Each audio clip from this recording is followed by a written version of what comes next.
Eu estava preparado para fechar a empresa e começar do zero, devendo uma porrada de dinheiro para todo mundo. Que era o que ia acontecer, porque a gente não ia ter dinheiro nem para fechar a empresa direito, eu acho. O objetivo do negócio não é você resolver a sua vida em um dia, em 5 dias, em um mês, com um produto, com um lançamento. O objetivo é continuar jogando. Como empreendedor, você não pode deixar que a sua empolgação supere a razão, sabe? Eu já me confundi que o jogo do empreendedorismo era ganhar o jogo. E depois eu percebi que o jogo do empreendedorismo é continuar jogando. Então, teve uma situação em que a gente apostou tão alto que a gente quase saiu do jogo. A gente deveria ter saído do jogo, na verdade. Mas aí os nossos investidores salvaram a gente da empresa não quebrar. Em 2017, o Ladeirinha, que é um grande amigo meu, me ligou e falou: cara, eu tô com uma puta ideia, tá? Uma ideia foda, pra fazer um curso de um influenciador.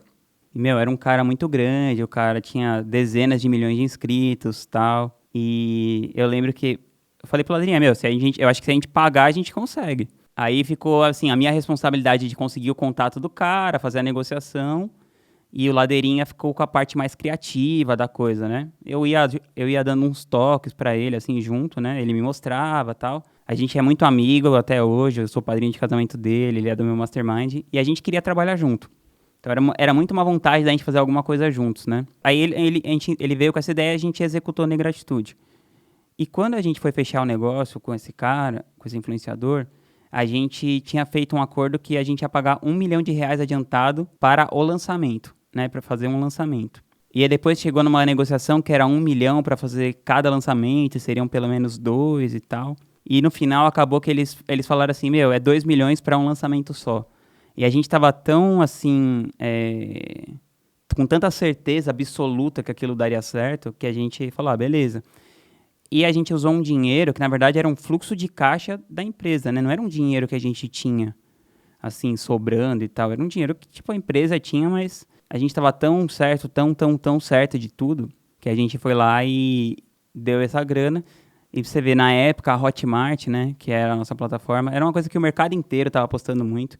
Eles falaram que eles estavam programados para rodar 1.700 vendas por minuto. E a gente rodou 3.400 vendas em 14 dias, se eu não me engano.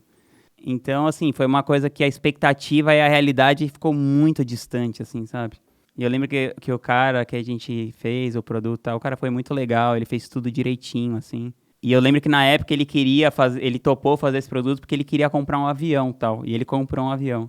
E aí perguntaram pra ele: pô, como é que foi a sua coisa com o infoproduto? Ele falou: ah, cara, acabou que pra mim não deu muito certo e tal. Aí eu fiquei pensando: pô, se pra ele que comprou um avião não deu muito certo, imagina pra mim então, né? Quando aconteceu essa situação, eu fui falar com os investidores da empresa e imagina, eu tenho uma empresa profissional que investe na iGratitude, então eu fui ter uma reunião com eles para falar que, tipo, a gente tinha acabado de perder uma tonelada de dinheiro e que eu ia precisar de mais dinheiro, tipo, sendo que eles não estavam preparados para isso, né? E assim, eu estava preparado para fechar a empresa, aí eu me preparei emocionalmente e tal, para assim, fechar a empresa e começar do zero, devendo uma porrada de dinheiro para todo mundo. Que era o que ia acontecer, porque a gente não ia ter dinheiro nem para fechar a empresa direito, eu acho. Assim, eu ia ficar ou zerado ou devendo, assim, uma das duas situações, assim. Aí eu cheguei e pedi para eles colocarem mais uma grana na empresa, aí eu falei para eles que a gente ia ter uma postura bem conservadora dali em diante e tal, que a gente ia acabar com todos os produtos que eram apostas, ia ficar com os produtos que a gente já tinha validado ou tinha uma coisa mais certa, e que eu ia fazer os cortes que fossem precisos para a empresa continuar. Então a gente despediu muita gente, assim. Se eu não me engano, foram assim, alguma coisa entre 20 e 30 pessoas em um dia, assim. Foi muito ruim, né? Foi horrível fazer isso. Mas eu aprendi isso, que o objetivo do negócio não é você resolver a sua vida em um dia, em 5 dias, em um mês, com um produto, com um lançamento. O objetivo é continuar jogando. Então, desde então, eu não tenho necessidade de eu fazer uma coisa assim, sabe? De eu pôr um risco tão grande numa coisa que pode tirar você do jogo, fazer você andar tantos passos para trás, sabe? Na época também, assim, ninguém lá, mesmo os investidores, não tinha ninguém preparado para falar assim, com experiência suficiente, com discernimento suficiente para falar assim: tá, galera, vamos fazer o seguinte. Vamos supor que esse cara faça alguma coisa errada, assim, e que o negócio, a gente perca todo esse dinheiro, o que que a gente faz? Aí a gente fala assim, bom, a gente vai falir. Tá, e a gente precisa correr esse risco? Pra que que a gente vai correr esse risco? Como empreendedor, você não pode deixar que a sua empolgação supere a razão, sabe? Tinham várias pessoas que queriam investir nesse negócio. Então a gente poderia, por exemplo, ter aceitado o investimento externo e mitigado o nosso risco, e mitigado a nossa possibilidade de lucro também, sabe? Mas a gente não, a gente quis apostar uma coisa que a gente não tinha e isso quase levou a empresa à falência e provavelmente se os nossos investidores não tivessem mais uma vez apostado em mim, na empresa, no que a gente tinha construído até aqui, a minha vida seria completamente diferente do que é hoje, eu nem estaria gravando esse vídeo aqui.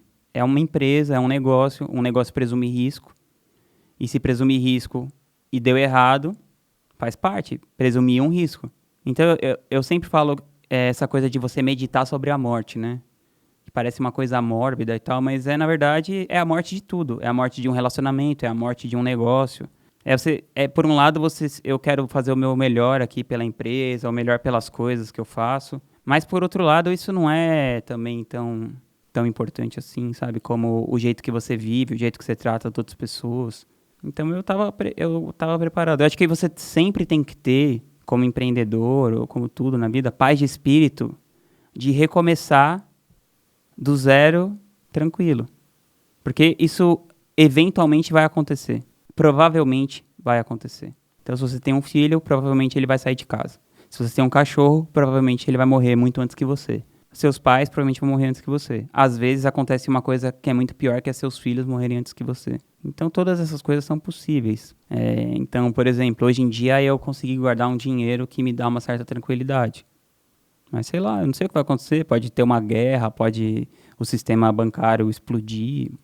Não é uma coisa, sabe? Você não existe essa segurança, né? É aquela coisa do budismo, né? A única coisa que é permanente é a impermanência.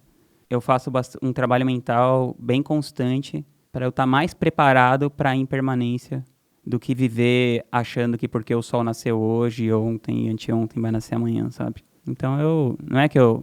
Claro que você só sabe essas coisas quando acontece uma coisa drástica como essa, né?